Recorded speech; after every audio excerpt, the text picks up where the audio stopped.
Сәлем достар, бүгін фисташковый торт дайындаймыз. Ең алдымен барлық ингредиенттерімізді және формамызды дайындап қоямыз. Және пештеріңізді 170 градусқа қосып қойыңыздар. Форманың ішіне жанына қағаз салыңыздар. Формамызды дайындап болғаннан кейін жұмыртқамызды миксерлемей тұрып, фисташкалы қоспамызды дайындаймыз. Фисташка пастасына сұйық май, сүт және бояғыш қосып, жақсылап араластырамыз.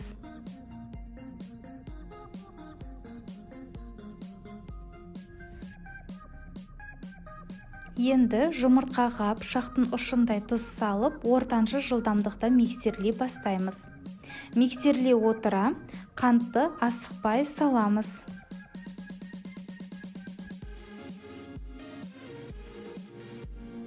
Қантты толық салып болғаннан кейін жылдамдықты ең жоғарғысына апарып, тура 5 минут аппақ болып 3-4 есеге көтерілгенше миксерлейміз.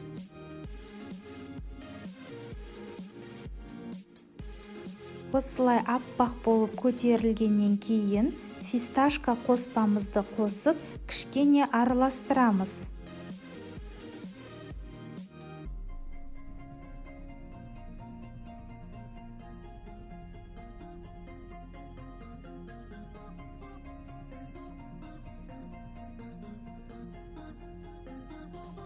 Онан кейін ұн, крахмал және қопсытқыш немесе сода қосып, бір келкі болғанша астынан жоғарыға көтеріп, лопатамен араластырамыз.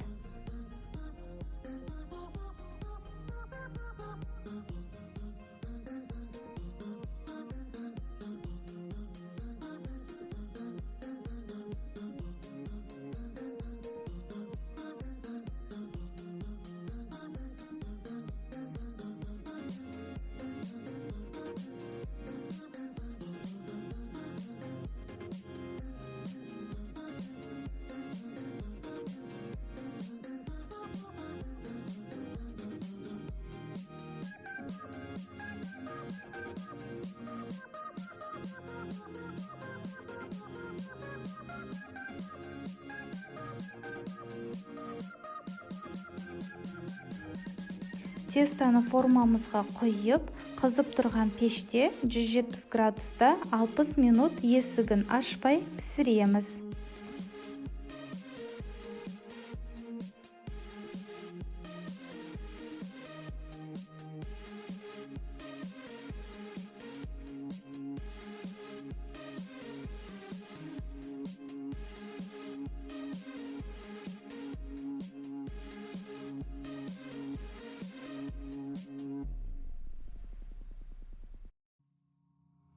Бисквитті ыстық кезінде пленкаға орап, тоңазытқышқа 8 сағатқа немесе бір түнге қалдырамыз.